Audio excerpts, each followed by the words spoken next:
आगे जो वर्णन आया देवहूति प्रसूति का, देवहूति कदर्म जी के साथ में भी आई। आप सबने भागवत जी में सुना है ना देवहूति का चरित्र। कदर्म ऋषि के साथ में भी आई है, जिनके घर में 9 कन्याओं का जन्म हुआ, जो विश्व सृष्टा ऋषियों को भी आई। उसी में से एक अंत ऋषि के साथ में अनसुईया भी आई है। अनसुईया कौन? जो पतिव्रता धर्म का पालन करे, पति को परमेश्वर माने, पति चरणों का स्मरण करे, पति चरणों को नमन करे, वो अनसुईया मैया है।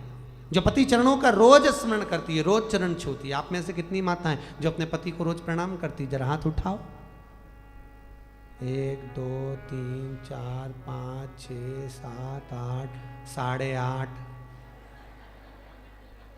नहीं, वो 8.5 समझ में आ गया मेरे को। उठाया तक गिरा दिया, मैं समझ गया करवा चौथ और तीज पे पड़ती होगी।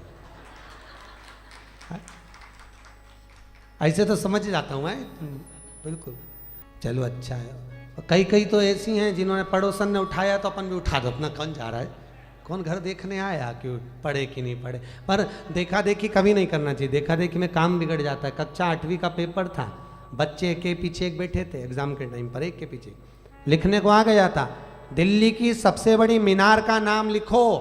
आगे वाले ने लिख दिया दिल्ली में कुतुब मीनार है, पीछे वाले ने आगे वाले का झांक कर देखा और लिख दिया दिल्ली में कुतिया बीमार है।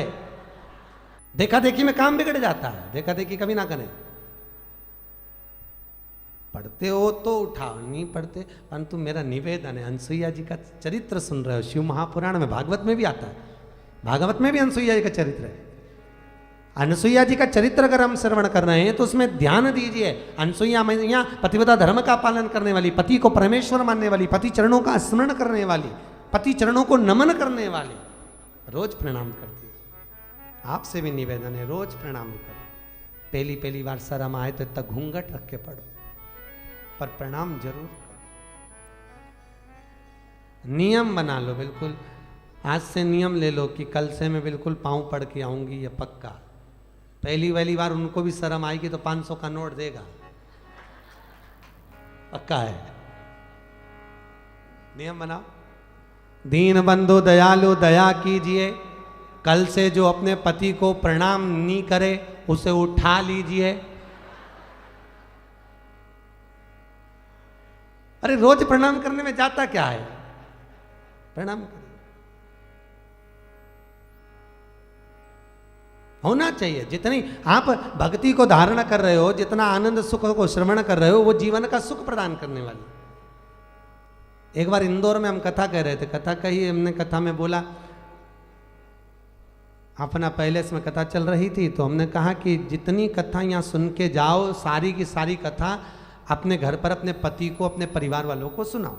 एक नई नवेली बहू बैठी थी, 4-5 महीना 6 महीना शादी का हुआ था। वो रोज अपने घर पे कथा सुनाए, रोज प्रतिदिन। 3 दिन बाद वो कथा में आई तो उसका पति भी आया। उसने कहा गुरुजी आज मेरा सेठ आया, आज मेरा पति आया। मैंने कहा बहन मिलवाना जरूर हो। बाद में आए तुलसी लेने के लिए, उसने प्रणाम करा, गुरुजी मेरे पति हैं। मैंने पूछा क्यों रे भैया, 2 दिन तो कथा में नहीं आया, तीसरे दिन कैसे आया? उसने कहा गुरुजी रात को 9 से 12 सुनने से अच्छा है दिन में 3 से 6 सुन लो। पूरी रात बैठकर कथा ही सुनाती है, कम से कम दिन में बैठकर कथा तो सुन लूंगा।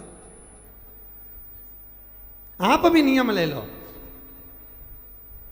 कथा श्रवण कराना है। कथा सुनकर जाने पर जितना हम ग्रहण कर कर जा रहे हैं वो किसी को सुनाया जाए, कहा जाए,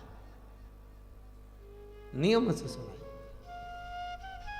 नहीं सुने तो चरण दबा दबा के सुना।